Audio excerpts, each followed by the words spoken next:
Welcome, welcome, welcome, everyone. Welcome to a new edition of Remixing Politics and Culture with me, your host, Pam. I am a public relations and marketing professional who happens to have a passion for social justice, voter advocacy, and culture. And tonight, I'm so excited to introduce my guest for this evening, Miss Anderson Clayton. I'm going to pull her up because we only have one person today. There she is. Anderson assumed office as chair of the North Carolina Democratic Party on February 11, 2023, making history as the youngest chair of a state political party in U.S. history at the ripe old age of 25. She has since won a second 2-year term um, as party chair. Anderson grew up in Roxborough, North Carolina, and she is a proud graduate of Appalachian State University, and that was in 2019. Her first foray into politics began with her registering voters while a student at her university. You know what? I forgot to put the comment section on because I knew somebody was going to say something to us. Okay. Um, and Okay, and as a sophomore, Anderson was elected student body president and served from 2017 to 2018. After graduating college, she worked on the congressional campaign of Kathy Manning. She won.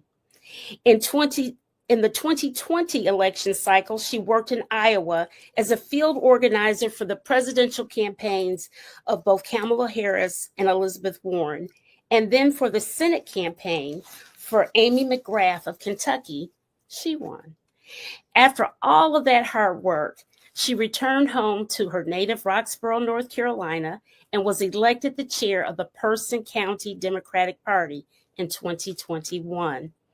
In 2023, she won her first 2-year term as chair of the North Carolina Party, beating out the incumbent after a second round of voting.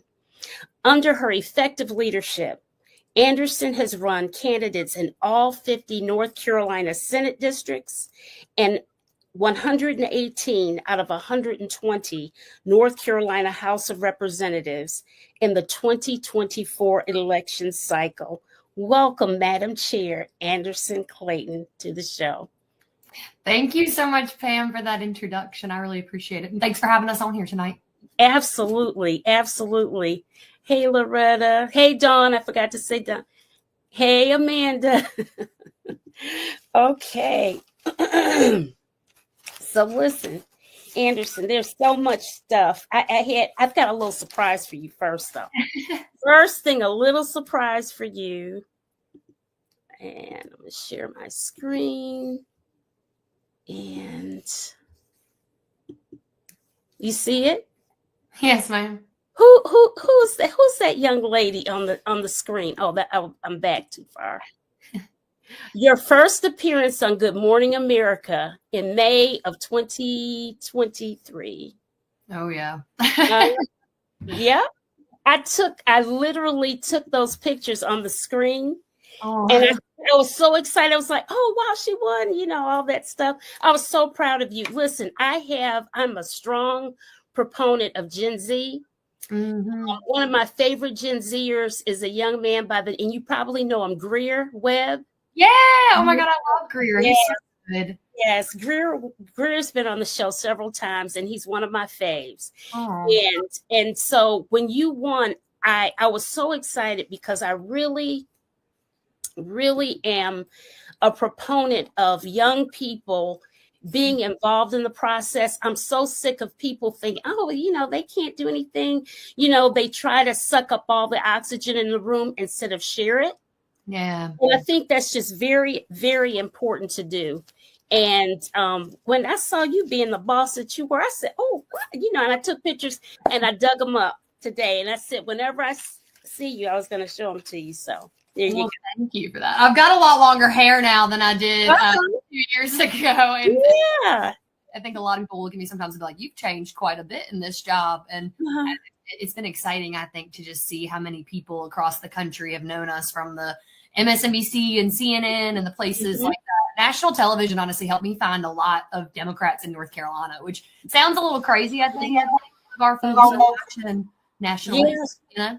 Absolutely. I see you all the time. All the time. I do. And I do.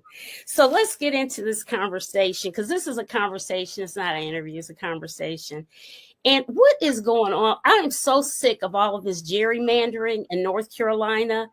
Bishop Barber calls it political violence. He literally, I saw that recently on social media where he was quoted as calling it political violence in our state. So this latest attempt is in District 1, trying to get rid of Don Davis's seat. He's a Democrat. What is the party doing to try to circumvent this injustice? Well, and let's give like a little history lesson for folks. I don't know how many people know, the state of gerrymandering in North Carolina, what sort of started it, what happened, and North Carolina. So I'm all for the history. Well, and that's sort of, North Carolina has been under Republican state legislative leadership since 2010, right? We haven't had control of either chamber of the General Assembly since then. And what happened is that, we tried to use the other avenue of what we like to call the three branches of government and justice, right? Our judicial system, to be able to sue, to actually call our maps racially and partisan gerrymandered. And I say that because North Carolina has sort of been through a almost 10-year history of fighting in the courts and both in the state legislature against gerrymandered maps. And the sort of process that I want to take people through is that, in 2022, North Carolina had a Democratic state Supreme Court. And that state Supreme Court came in and they said, we are going to end this thing that we call partisan and racial gerrymandering. And gerrymandering, for those of you that don't know, right, it is basically when politicians are drawing the maps for themselves. They are not drawing the maps based on what an equal district should be able to look like. And so, it's where politicians are picking their voters instead of voters picking their politicians. And in 2022, our Democratic state Supreme Court said, actually, that's illegal, and we're not going to let you do it anymore. And so they ruled that partisan and racial gerrymandering was illegal, and they put it back to our actually Republican state legislature to redraw the state or the congressional maps for the state. And our Republican state legislature knew that because they were going to be held accountable from that Democratic judiciary, that they needed to draw fair maps. And so we had 7 Democrats and 7 Republicans that went to Congress in 2022 on our behalf as a state. Right. In the November election cycle of 2022, we lost control of the state Supreme Court. Justice Lucy Inman and Justice Sam Ervin, who were the Democrats that were running for re-election that year in 2022, had lost their seats.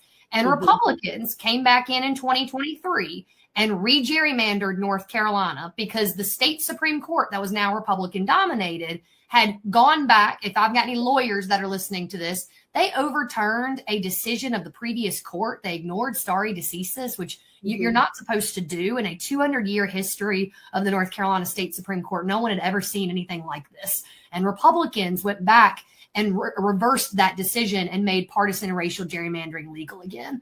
And so they took us, our Republican state legislature then said, okay, we've got the backing of our state judiciary now, so we can do whatever we want to do.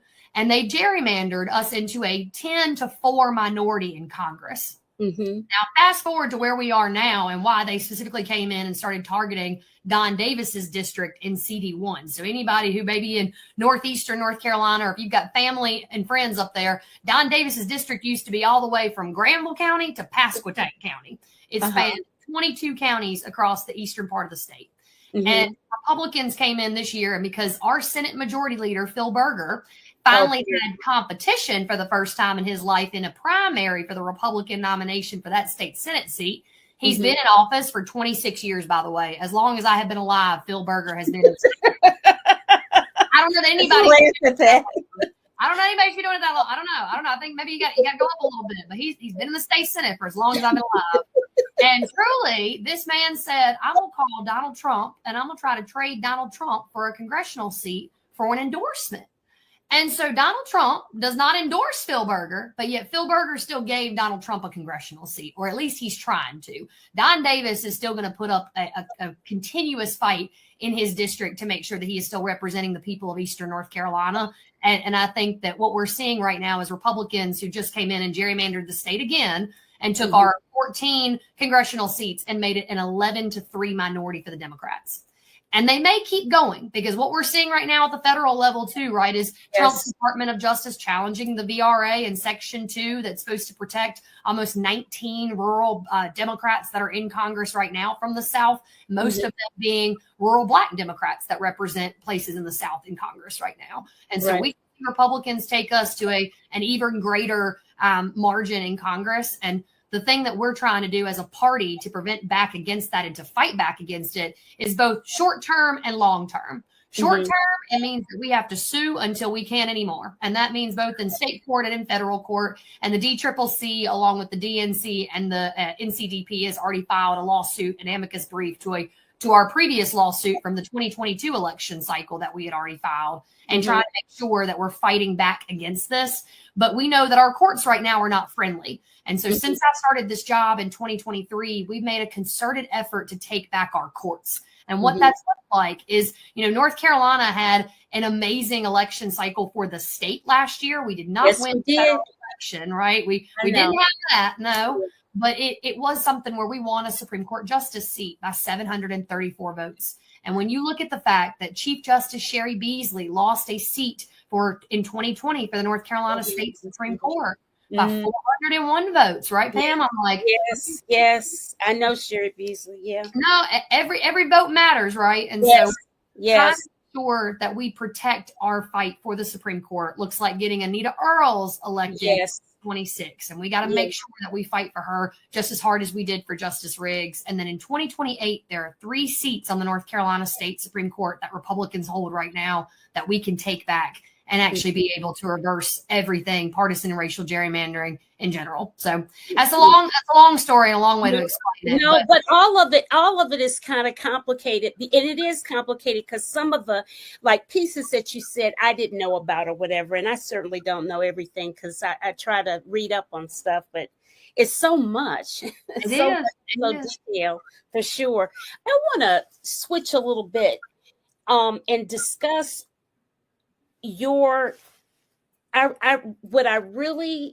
when I was really listening to you talk about how you really wanted to make sure that Democrats focused on rural counties.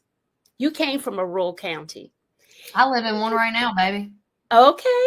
Hey, more power to it. But we're in Roxborough, North Carolina still. All right. But see, here's the thing. So many people, I think the Democrats, and see, I'm a city girl. I'm from a native of Detroit, and from the big D, and now living in the little D. I call Durham the little D. And so my mindset is always cities or whatever. And then when you were the first person I heard to talk about why are we giving up and acting like we can't knock on every door and pursue people in rural communities and just give it over to the Republicans, because they're really voting against their best interests as far as healthcare and everything else. Yeah. So tell me how that's going and all that good stuff. Tell me all about it. I mean, I think North Carolina, a lot of people, when they hear the word rural, they automatically assume white.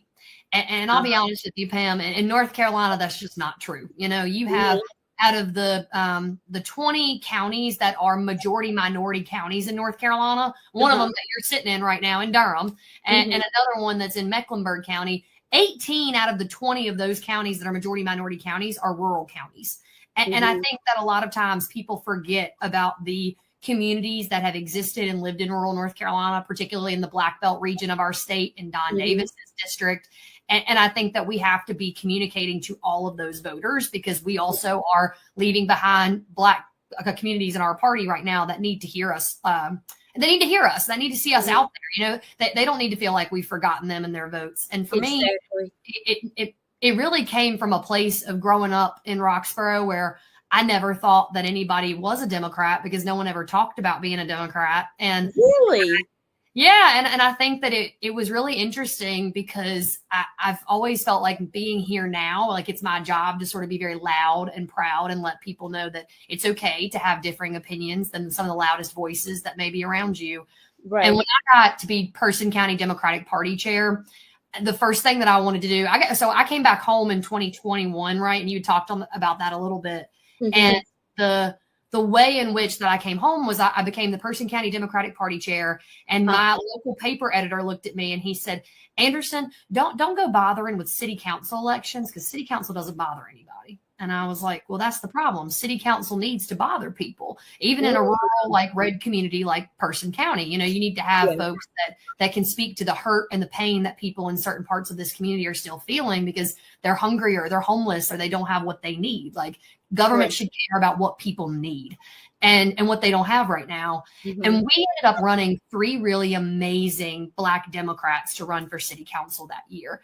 Okay. And to me, it was exciting to see a part of my community that I had grown up in Roxborough my entire life and never knew really existed. Right. And it was making sure that people there felt like they had representation. And I got to see Shayna Outlaw, who led the Black Lives Matter movement in Person County after George Floyd and everything had happened. And we saw Peter Baker, who is a business owner in Person County. And I saw Cynthia Petty, who was also somebody who had been in local law enforcement her entire career. And we flipped the Roxborough City Council in 2021 from red to blue. And it went to being a majority-minority council for the first time in Roxborough's history.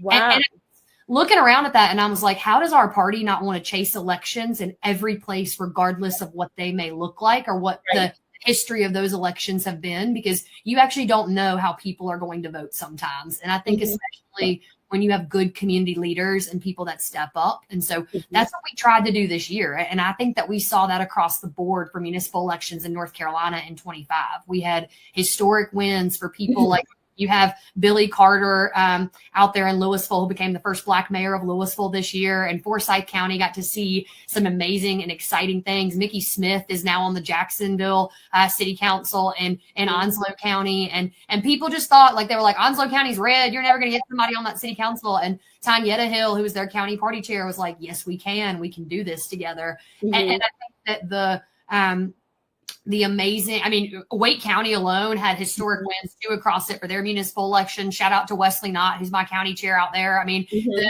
WRAL headline was like, it's a bad night to be a Wake County incumbent Republican. And I love it. That because it really was across the board. It wasn't just in rural, right? But it was also in urban communities that we saw these wins. But I do think it's really important for us to be not ceding any ground to a Republican Party right now. And so we're trying to make sure all of our rural counties have people running for state house and state senate. You gave that statistic earlier about we've recruited in all 170 or 168 out of 170 seats in 2024. We want to go for all 170 out of 170 in 26 because we want everybody everywhere to feel like they've got somebody to vote for, not just people to vote against, That's right. That's all right. All right. Oh, see, guys, I'm feeling inspired and energized. That's what we need, young people to be in the mix, doing great things, awesome things. Let's see. Somebody has another comment here. I've been gerrymandered so much. And when I try to figure out, I get dizzy. And Shoei is in this great state of Michigan. It happens too, right? People, and that's sort of the reason why Republicans gerrymander or that gerrymandering exists is because, when you feel disconnected from government. And in North Carolina, they have used, in my opinion, they've used gerrymandering, right, as voter suppression tools, because in every way, when your elected official changes every 2 years and you're supposed to know who represents you. Because you're supposed to be able to call their office, right? You're supposed to be able to say, hey, like, I didn't get my Social Security check this month. There's something wrong with my passport. When can I get my VA benefits? There's so many things that that people don't realize your government is supposed to be able to do for you. And Republicans have made a living off of saying that government is ineffective. And I'm like, yeah, it's ineffective when you have gerrymandered seats, when you have people who do not have to represent the folks that they actually serve at the end of the day. Absolutely. I like this, what Michael says. The NC Democratic Party has the wind beneath their wings. Yes, especially with Anderson. And I hope they take advantage of that amazing opportunity. I do too, Michael. I do too. The Senate and governors and lieutenant governors race. Yeah, but Donald, we need to win it all because, as you see, the state, we have those seats, but the problem is our state legislature is jacked up. And that's another thing. They have taken so many things away from our governor, from the power of the elections, of the general elections board.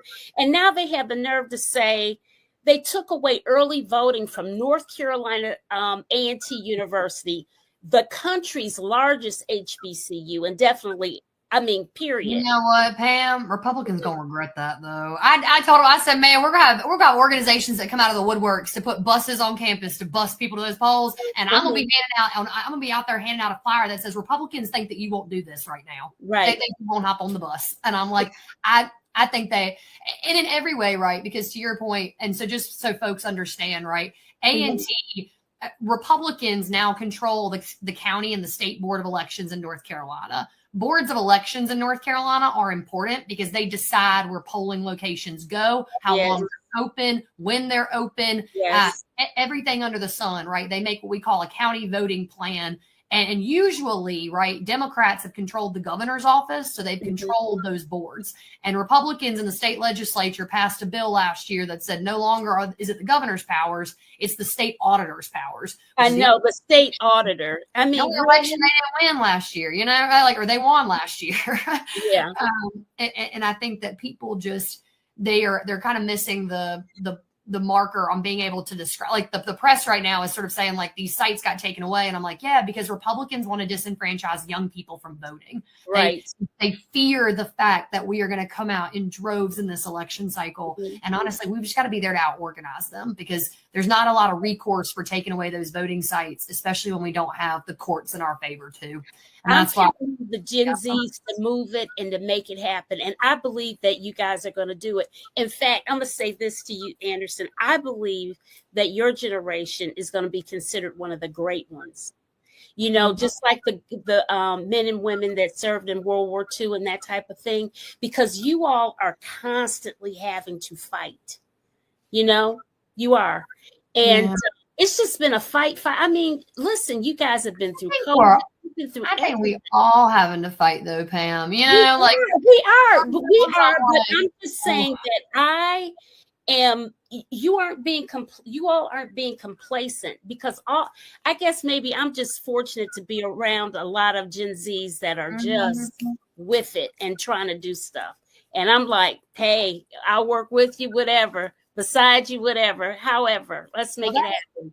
That's where I'm like, I think we have a lot of good cross-generational help at this moment. Like I couldn't have made it throughout the last 4 years if I hadn't had somebody telling me that they would help mentor me, that they would help guide me. And I think that I'm lucky to have people like you, Pam, in this party, you know? That's what I think.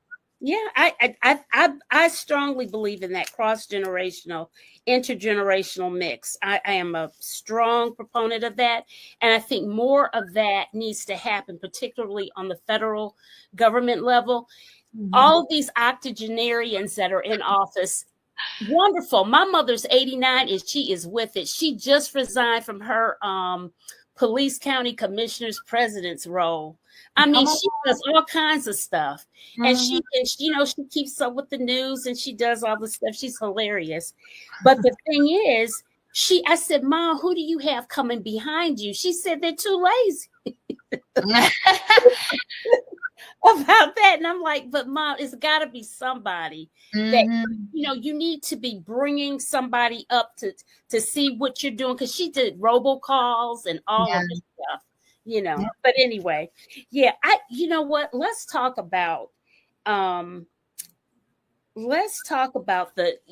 North Carolina makes national news all the time for all of our beautiful places to visit and vacation and all of that good stuff. But we've had it really rough that it made big national news with that state Supreme Court and Allison Riggs, Justice Allison Riggs. That thing, I couldn't believe it. And who would even want that dude? I deliberately have forgotten his name. I can see his face. Who would trust him as a judge when he can't even be fair on something so basic as numbers? You know? No, you guys organized and helped Justice Allison Riggs make it through that situation, because that was months. It was North Carolina. For any of y'all in the state, we had the longest and the last uncertified election of 2024 that ended in March of 2025. Basically, we went through a 6-month court battle to be able to hold a victory for Justice Allison Riggs, who, when I was talking about earlier, won that seat by 734 votes out of 5.5 million cast in the state.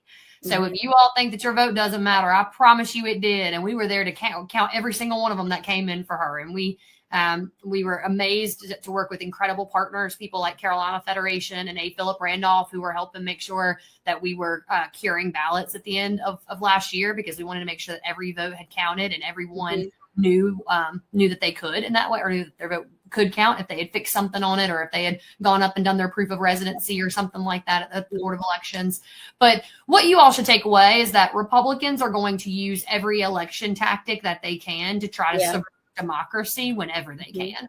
And that's what we learned. And so the NCDP, along with Justice Riggs and our partner organizations, went to federal court, and we had to defend, a victory that we shouldn't have had to. They were trying to retroactively throw out 68,000 ballots of people in North Carolina. A lot of those being places like Durham County, Miss Pam. Yeah, we know. Y'all were targeted a little bit out there. Oh yeah. They try to mess with the D. They better stop. That's all I can tell them. That's it. They better stop. They targeted 5. They picked votes out of 5 counties in North Carolina that were some of the largest and heaviest leaning Democratic counties to throw out military and overseas voters ballots with. So they tried to change the rules of the election after the game was played, right? Always. And they couldn't get away with it. They lost. There was a Trump-appointed federal judge that said, no, this victory is certified, and we're going to go ahead and put Allison Riggs up there back on that bench. Right. And now what we're dealing with, though, and for anybody watching this, you can go to pull up your phone or maybe go to a website while you're sitting there listening to it, but ncdp.org/repair. ncdp.org/what? Repair. REPAIR. Okay, I'm going to put that in the chat for people. Okay, there you go. Go and check. Make sure that your vote and your voter registration is not being challenged by Republicans right now in the state of North Carolina. So after we won Justice Riggs's victory, Trump's Department of Justice came in and sued our state board of elections to purge the voter rolls in North Carolina of the 80,000 people that fit the qualifications of the challenged voters that had just been challenged in Justice Riggs's fight. And so that website takes you to the State Board of Elections website, where it's a registration repair list. Some people need to, quote unquote, correct their registration. It is as easy as going to your county board of elections office and making sure that you give them it's usually the last 4 digits of your social security number or your driver's license number that is sometimes missing from folks' voter registration. And they want to make sure, and we want to make sure that you fix that before 2026, because folks will make you vote provisionally if you have not. And so we don't want to do that. We want to be on it. Done. Yes, absolutely. I'm going to read this one comment here from Cynthia A. Johnson. Background: Cynthia A. Johnson was a state representative in the state of Michigan, and Trump targeted her. And you remember when they did all that, when Rudy Giuliani went to Michigan and talked all that trash about about the voting machines there and all that crap. She got caught up in all of that. So, thank you, Rev. Johnson, for what you do for our party. We appreciate you. Yeah, she's no longer in office anymore, but because they ended up changing her. They're actually calling her honorable, right? yeah, but who knows? And then she's a fighter. She's saying that is exactly my position. I think it's the mentorship. I can't do those things that I used to be able to do. So I have knowledge, and I will share everything I have with those who I know are trying to work hard for and do the right thing by people, regardless of who they are. I applaud both of you. I'll just sit back.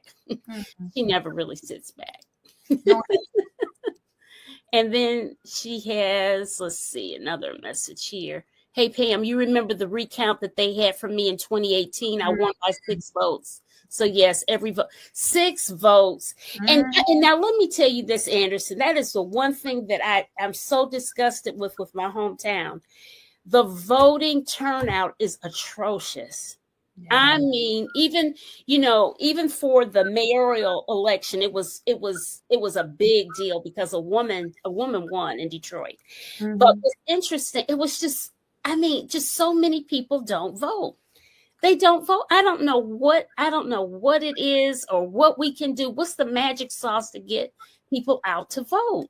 Make it easier to vote, right? I mean, that's what I think Republicans have done. They've really figured out the secret sauce to being able to say, if we wanted everybody to vote, we'd make Election Day a federal holiday. We would do the things that allow people to actually go and do what they need to, right? Even with early voting, the election polling hours for that only last until 5 p.m. Usually, if you work a 7 to 5 p.m. job every day, you can't do it. No, and I think even going on the weekends, some of the board of elections have closed Saturday and Sunday voting in North Carolina. They haven't made it. And so election day really is one of the days where I think you have until 7:30 at night. You can get off work, you can go to the polls. But I think that it's harder for people, right, to remember to go vote on that one day sometimes. And so I think constantly reminding people of it. But North Carolina, what I will say, we saw historic turnout for municipal elections this year in North Carolina.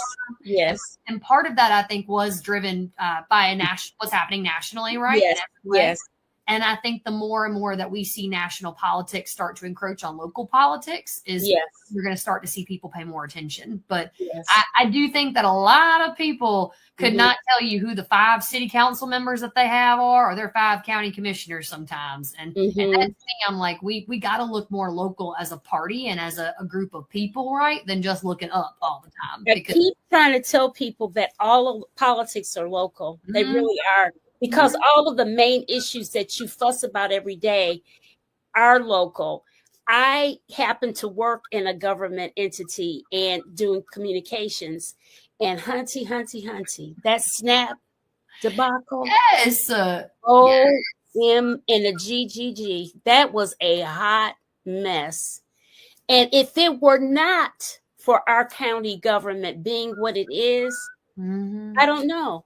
We couldn't have been able to give out some food cards to people and do all of the stopgap types of stuff we attempted to do. But just in Durham County alone for SNAP, the amount of money that we would have lost totally on benefits is $6 million just for Durham County. Imagine that. Imagine that nationwide. Imagine what Mecklenburg's would have been.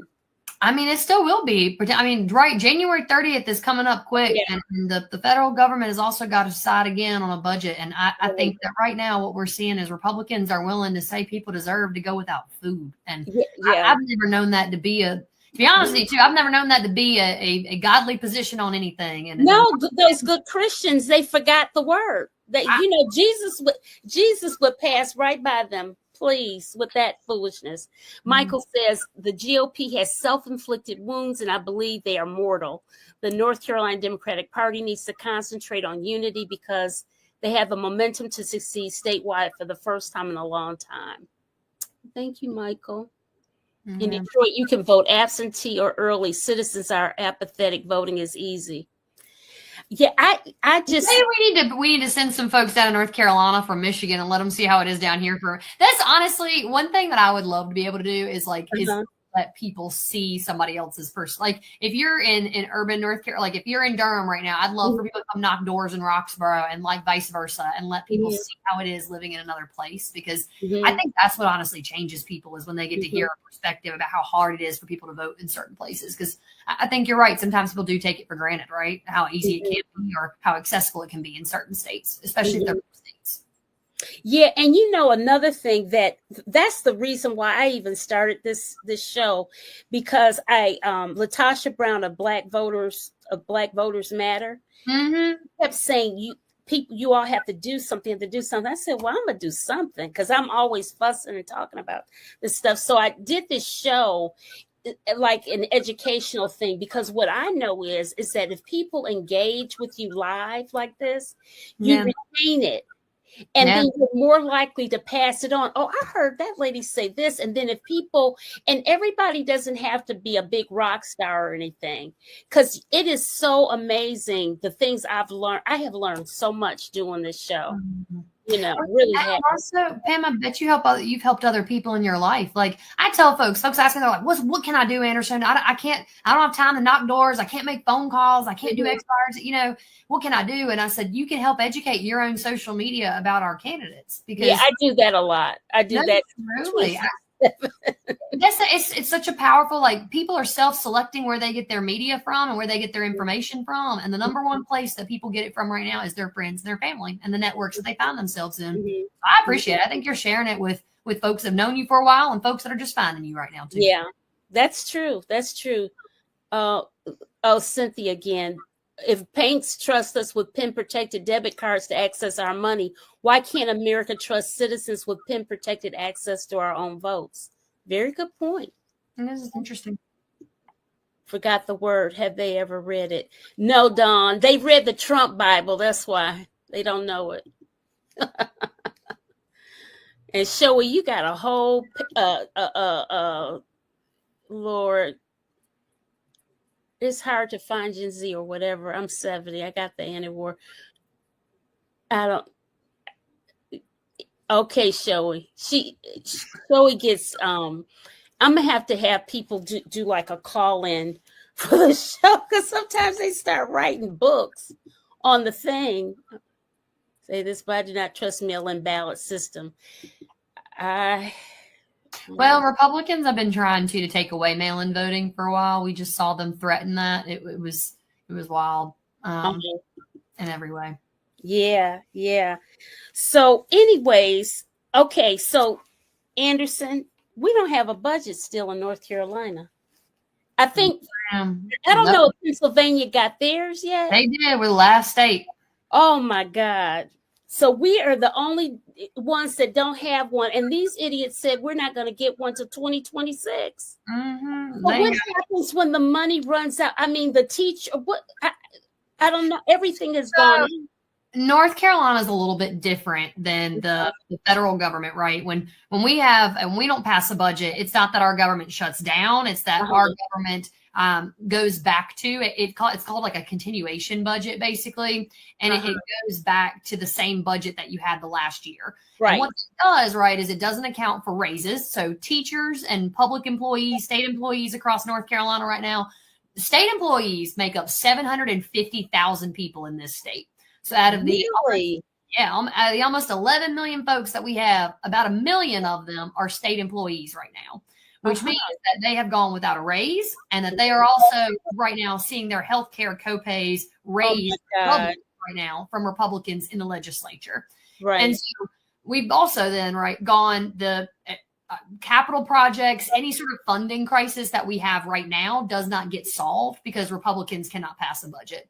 And what's crazy to me is that Josh Stein, our good old governor, right, had said, he asked House Democrats to pass the House Republican budget because he said that included teacher raises. And you know what, Democrats, we ain't asking for everything. We're negotiating, right? We're sitting there saying, look, we know that y'all have got control over this. We know that we need teacher raises and state employee raises in the state right now. We are number 3, right, for like one of the worst, or the 3rd in the Southeast for like worst teacher pay. It's insane, right? We do not pay people enough. The starting salary for a teacher in North Carolina is $41,000. The starting salary for a teacher in Mississippi right now is $41,500. Mississippi pays their starting teachers more than North Carolina does, and we didn't go lower than Mississippi. We're lower than Mississippi, you know. Ooh. And it's unfortunate, to be honest with y'all, because my sister's a 7th grade science teacher. And I don't know many people that don't know a teacher, that don't have one in their family, in their life, somebody that, you know, you see what they do. You see what they go through. They deserve to have what they need right now. Absolutely. And we have a legislature that said, Josh Stein said, pass the House budget. And they did. And House Republicans and Senate Republicans are fighting right now with each other. They cannot come to an agreement within their own party about what should be a priority of a fiscal or fiscal funding in North Carolina right now. I know, Pam. It doesn't make any sense. It doesn't. They call us children, and I'm like, there's some adults in the room. Really? So those able to vote, the results are still going to be the same. I don't know, Dwayne. It might. No, it won't. If everybody's not, I don't know. I was going to say, I don't think that everybody right now would look at you and say that they love Democrats or Republicans. I think people would say that they are looking to vote for somebody who inspires them and speaks to what they need right now. Right. And I think that a lot of people are, y'all just saw, I mean, Trump sitting in the Oval Office with our mayor of New York yesterday. I mean, I mean, there's a lot of commonalities, right? And they talked a lot about affordability and the messaging there to me. And so I don't know. I think that people right now want to see change. Right. But you know what I think? One thing we have to remember is that I really believe that Trump really has dementia. And that sometimes and also too, Trump likes winners. He does. And Mondami is a winner. And so it's kind of like he's really into that statusy thing. Looks, how well you won, how you blew them out of the water. So he respects that, but it won't last because he never respects people for long. Mm-hmm. He doesn't. Okay, Renee. Mississippi beef. I know, Renee. Ain't that just not to shade Mississippi. I ain't gonna lie to y'all, but no, because Mississippi did good this year. I couldn't believe it. And this part, right? Mississippi broke a Republican state supermajority, right? And there's state Senate. And I think it's incredible to be able to see that fight coming from the South. But North Carolina was known, and if you're in Eastern North Carolina, right, in CD1, then you know the history of people like Terry Sanford and Jim Hunt in North Carolina, our two former Democratic governors who, Jim Hunt was called the education governor. Because when I moved here, Governor Hunt was the governor. Mm-hmm. And I really, and I was like, what happened? All of a sudden, because he was all, I knew that. And he would come to different places and meet the people and talk to the people. The whole Hunt Institute now. Mm-hmm. And he cared about education because it showed businesses, right, that this is the safe place for you all to come to. It's the new South. It's a place where we want economic development to come to North Carolina, so the people of North Carolina do not have to leave it to go to other states to make something of themselves. And I think the concept of opportunity for everyone should be something that's not political or partisan. It's just widespread, right? Absolutely. And Republicans have really, I think, taken that back with what they have done to public education across our state right now. The defunding of it, the demoralizing of it, the demonizing of it that they have done. It's not right. And I don't think that anybody right now across the state necessarily appreciates that rhetoric too. Well, I'm going to pick up on that and talk about the fact that we don't have a budget and therefore we're in violation of the Leandro law. Explain to the people what the Leandro law means here in the state of North Carolina, how it came about. Yeah, Leandro is a case. It's been this is the 31st year, right, that Leandro has been a court case that has been going back and forth. And basically trying to reframe it from Leandro right into a public school budget, right, that North Carolina state constitution guarantees every child the access to a sound basic education. And that's honestly what Jim Hunt did when he said we're going to become the first in education state in so many ways, not just first in flight. And Leandro was a court fight that about 5 counties throughout North Carolina, 5 families from 5 counties in North Carolina, and one of those being Halifax, one of those being Cumberland. And if you know Representative Rodney Pierce at all in CD1, he's been on the show before. My good old rep is a Leandro kid. He's somebody who was part of that first and initial lawsuit that it came from 4 of those were rural counties throughout the state. Hope was part of it too. Hope County too. Hope, Cumberland, Halifax. And it's one more. I can't. No, I was like, I want to say Northampton, but I'll be honest with you. It sounds bad that I can't remember it right now. No, that's Robeson and Vance. Robson. Yes. Robinson. Yeah. Robinson County. Because basically what they were saying is that our kids are not getting that benefit. The state legislature is not funding or fully funding our schools whatsoever. And so they took them to court. And basically Leandro is saying that there are billions of dollars that are owed to our public school system in North Carolina, and that we need to be able to fully fund our schools. And the Leandro decision currently sits, right? It is in court still, and it's at our Supreme Court right now. The North Carolina State Supreme Court could decide any day to force our state legislature to fully fund our public schools based on our state constitution.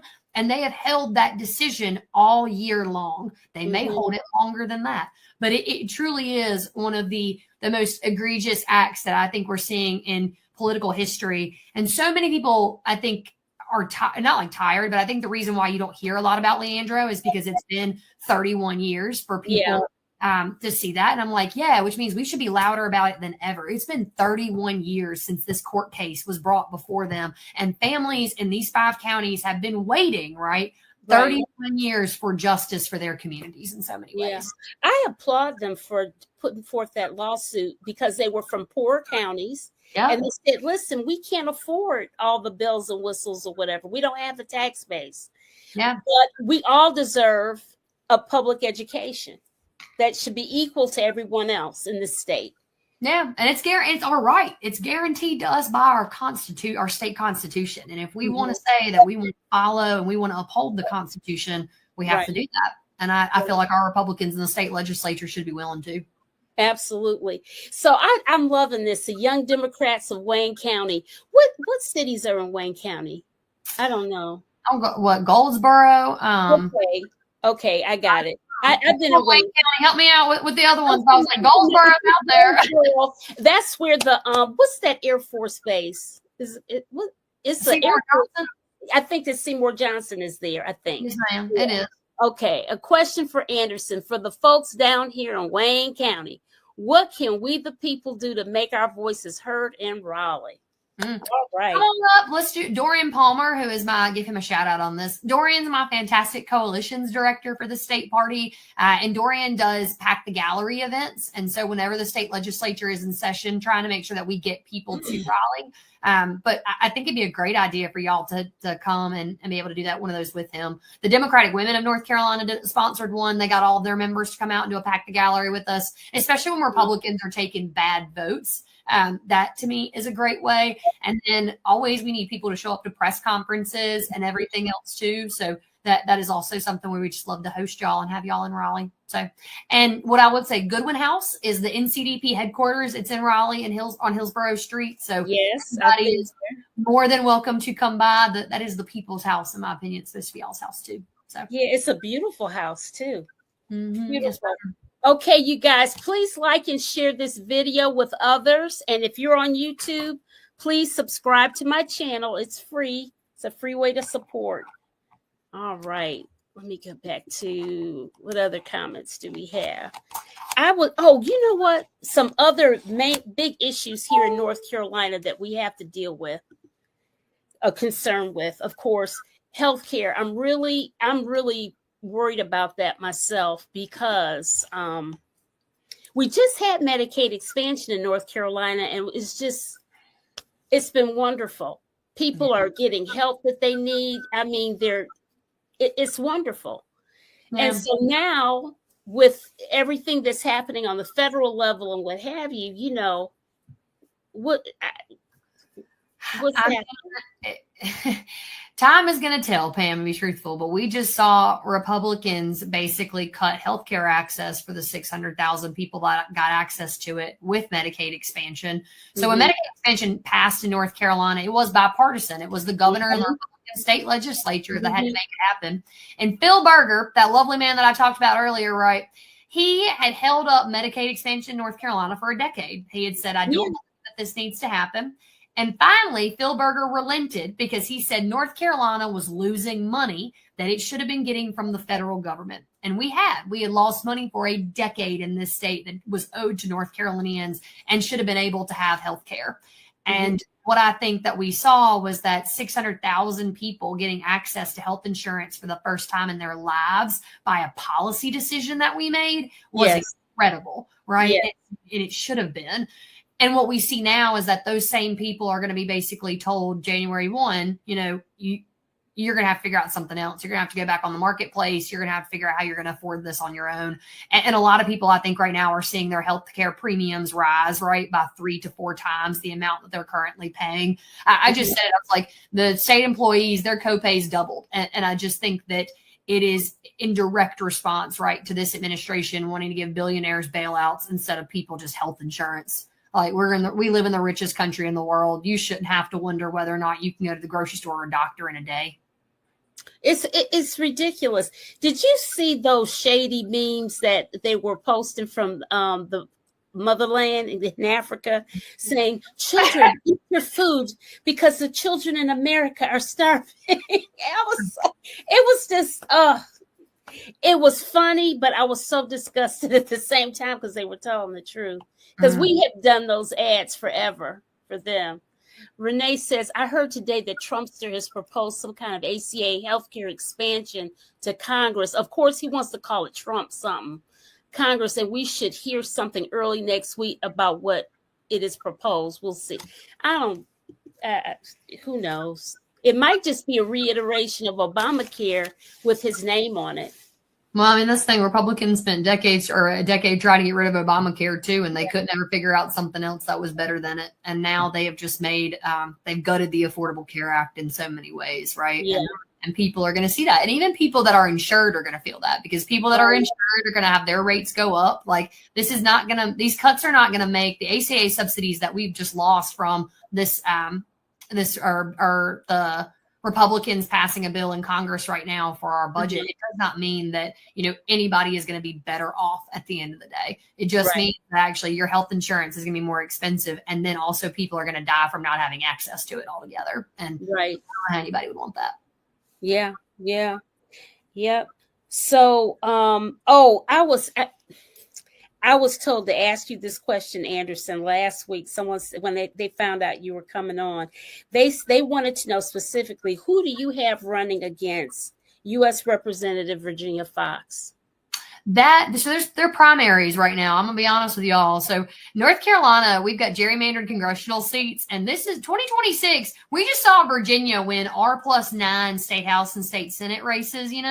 I think Republicans everywhere should be scared about the decisions that they have made, and at a ballot box next November. And so there's a primary, and there's one other person that has announced for that seat besides, but Chuck Hubbard, who ran for it last year, is running again. So he's going to be running against Virginia Foxx, and it's you can Google Chuck Hubbard and find his website.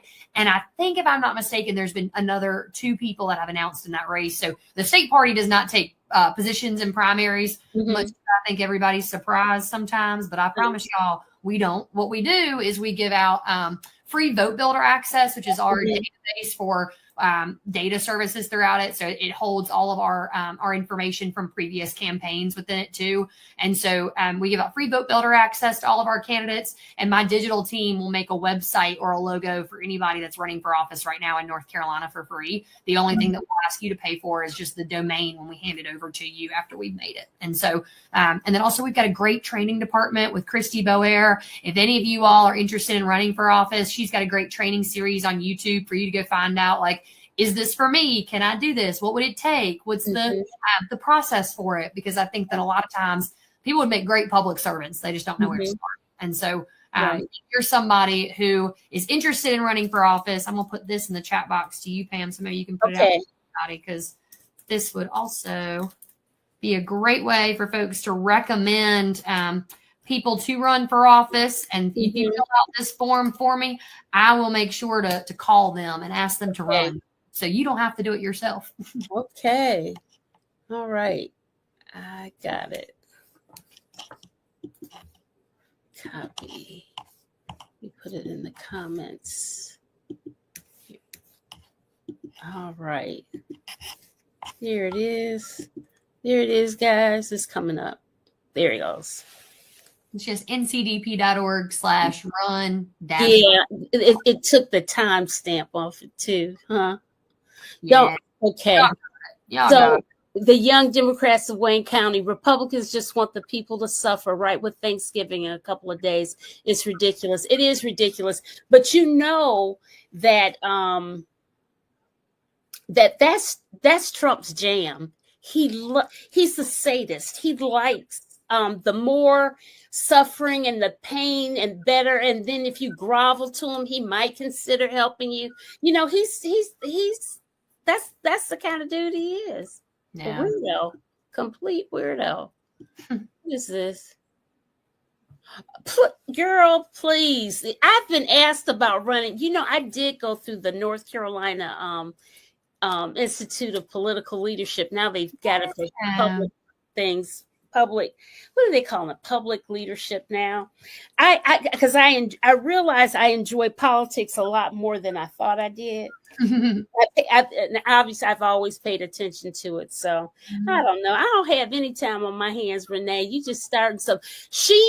Renee Renee has run for office in Texas. She's a native New Yorker. She is in New York now, and she is going to run for an education board in the city of New York. She's a mother of 4 adult children and triplets, 7-year-old triplets. Oh my goodness! Yes, time, right? Oh yeah, I was gonna say honestly, Renee would make a great spokesperson then. Let me tell you right now. Renee is a doula as well. She is phenomenal in maternal health and all that. She's real sharp. I've had her on the show several times. She's a really, really sharp lady. Michigan District 9, Lion Lisa McClain has a strong opponent in Ray Pooley. I don't know who that is in Michigan. You know what? My home state is a lot more purple than I realized. Sometimes you don't realize something until you step away and you're like, ooh. Because we have areas that, as you know, our poor governor had that horrible crime committed against her. Yeah. They want to kidnap her and all that stuff. Governor Whitmer's been through it. Honestly, all of our governors have, though. They have. But let's talk about something exciting. Roy Cooper for Senate. Ooh, yeah. North Carolina Senator. I believe that's going to happen. Roy Cooper's got a great track record. I mean, he's talking about CD1 again. Come on, Nash County, Rocky Mount, in every way. And I think that people know what he's done for the state. Roy Cooper was somebody who prioritized people's health care. Speaking about the topic that you spoke on earlier, making sure that he canceled medical debt for people in North Carolina. Ensuring that people had health care access from Medicaid expansion, spent his entire time thinking about that. Also, Michigan, speaking of which, your former state party chair, Lavora Barnes, who led the Michigan Democratic Party, she is from Goldsboro. Fun fact, she's from Wayne County. What? Oh, that is so funny. Wow. I thought I needed to put that in there, a plug for my young friends from Wayne County out there. But I have to have her on the show. We should do that. But that's the thing. She's from Goldsboro. She's a state party chair though in Michigan. I said, Lavora, when do you come back from Michigan? You come help us out in North Carolina again. I remember reading something about her. That is interesting. I had a couple of weeks ago. I had State Senator Natalie Murdoch. Yeah. State Senator for the state of Indiana, Andrea Hundley. Yeah. And they were learning stuff. It was so fascinating, them exchanging, like, you all do that there? You do that? That's all you get paid there? I mean, it was hilarious. And I've had that one other time. I had someone from Michigan, and it was Natalie again that I had on. So it's so interesting I love to have the juxtaposition of different people from, different states and things like that. Well, maybe I'll try to get me and Lavora on, or like y'all can do one together. Yeah, absolutely. Oh, we would love it. We would love it. Absolutely love it. Talking about mentors and people like that for me. It was Lavora Barnes and Ben Wickler, Ben Wickler was the state party chair in Wisconsin at that time last year. And both of them really helped me in this job and helped me get started. So I credit Lavora for taking me under her wing in a lot of ways. Yeah. All right. Well, that's great. Mm-hmm. However, we know they're going to attack Roy Cooper, Michael. They ain't got nothing else on him, though. Trust me. They don't. What y'all gonna do? We're gonna pull out. Michael Watley is the guy who's running against Roy Cooper. Oh, he's He spent his entire life being an oil lobbyist. Really? Like, we really want to hear from him. No, I said, I don't think we want somebody like that representing North Carolina. Someone who's willing to sell out for the interest of big tech, big oil, and everything else. I don't think we need in the state necessarily. We just have to effectively, officially. Okay, Dwayne, I hear you. So, listen, we know that we live here in North Carolina. We live in a hurricane-prone state. And so we've got these other issues going on here too. We've got coastal erosion. Deer County struggling with that. They showed on Good Morning America when every time, I mean, we must have lost 3 houses in the ocean or the lakes or whatever it was that. No, ocean here in North Carolina. They were just falling in, and it was just so sad. I don't know if we have anybody that's in our party that is an strong environmentalist and maybe can change some of the laws. Look, don't build your houses on the beach or whatever. I don't know. Unfortunately, though, it's not just climate change, right? Is why you're seeing coastal erosion happen. It's why you're seeing things like Hurricane Helene in Western North Carolina happen. That was crazy, wasn't it? Yeah, and Mother Nature said climate change does not care where you live or what state you live in. It is going to impact your life at some point in time unless we do something about it. And that means curbing reliances on fossil fuels. It means making sure that we are trying to use clean and green energy where we can. And I think we saw a lot of that push right under the Biden administration to get us to a place where we were not as reliant on some of the older forms of energy that we were trying to create and be innovative about what we were doing going forward. And I think that's what we've seen sort of in the party, at least, that from my perspective, is that we have a lot of people that would like to do something about it. I'm thinking of, State Representative Pricey Harrison from Greensboro. She is a phenomenal advocate for our environment. And so are people like Marsha Morey out of Durham, right? Yes, we know Marsha. She'd be somebody great to have on here to talk about it, honestly. I've had her on before. It's been a while. It's like when in my first year or so, I've had her on. I've got to get her back. She was all into those protests with these, that we didn't even get into that conversation with these Border Patrol. With the border. What border are they trying to protect? South Carolina or something? I mean, what? Come on. Rock Hill, baby. Rock Hill. They're trying to protect Rock Hill, South Carolina. And I was like, okay. Somebody said to me, it was a former federal prosecutor from the Biden admin that I was talking to about it. He looked at me and he said, Anderson, they're out there trying to play Call of Duty in Charlotte, apparently. And I was like, that's what it looks like right now. It is not in any way actually getting violent criminals off the streets. And what we saw from a CNN report, right, was that out of the 600 people that they had arrested in Chicago, only 2% of those actually had violent offenses on their records. And I'd rather say, if you go out there and arrest 600 people, I'd rather all of them have a violent record then, and us actually the people who do not need to be in this country anymore. But I don't think that's what this administration is set on. Especially when they're racially profiling everybody. That's ridiculous. It's crazy. Oh, Renee says, and this is a good question, what is happening to North Carolina with the sudden resignation of the acting FEMA director? I mean, it doesn't change anything, Renee. We still ain't gotten the money that we need from the federal government, unfortunately. And that, I mean, I think it's criminal right now that this administration tried to run on in Western North Carolina the fact that Biden had not done what he needed to do. And we have come in a year later and still not had relief from Western North Carolina. The amount of federal funding that they've gotten is less than 10% of the total amount that they needed to see come back to that region of the state.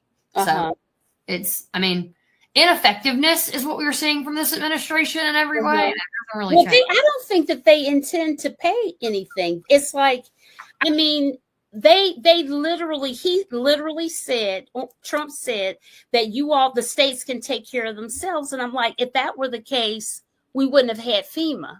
I mean, it's just been really ridiculous what they've been saying all the way around, totally. But anyways, we have come to the end. We are not Texas. We don't need Border Patrol. That's right. I have enjoyed you so much, Anderson. This has been great. Great. And we've got to have, I would love that idea of having Barnes is her last name. Laura Barnes. Yeah, Barnes. She's great, and I'll text her and I'll ask her and see if she would be willing to do this, Pam. I think that would be awesome. Yeah. But if the two things that y'all take from me tonight are this: we are going to elect Governor Roy Cooper and Justice Anita Earls in 2026. That's right. That's and right. Also, please make sure that all of your friends and your family are checking to see if their votes are being challenged by Republicans or if their voter registration is on that challenge list that we talked about earlier. Do other states have challenge lists too that you're aware of? It is just North Carolina. I mean, the Trump administration has done a lot to challenge voters in other states, but there is nothing like what we have seen in North Carolina in other states. And so they're using us as the trial and error petri dish to be able to say, what can we cook up here that we can maneuver into other places? And so I see. All of us are on the front lines, in my opinion, of defending democracy, not just for the state, but for the country next year. Right. So, no pressure, y'all, but let's do it, North Carolina. That's right. That's right. Cooper and Earls, 2026. That's right, Deb. Amen. That's right. All right. Well, I am so thrilled to have finally had you on. And as you see, I took pictures of you on your first GMA appearance. I sure did. I was proud of you. Very proud of you. Thank you for doing that and sharing those with me again. I really appreciated it. Absolutely, absolutely, Anderson. And don't be a stranger. And I'm gonna try to get back to that house, to people's house. We're hoping to host a little Christmas party this year, or holiday party, I should say, because we're going to have a little something from everybody, all my auxiliary organizations in it. So it'll be exciting. And your communications chair said you did a great job. Shout out Amanda, my comms director. She's up here late tonight. Amanda's got a kid to put to bed. Maybe it's something. I know she does. She does. Thanks, Dwayne. All right. Well, we'll just wave off and say good night. Bye, y'all. Good night, everybody.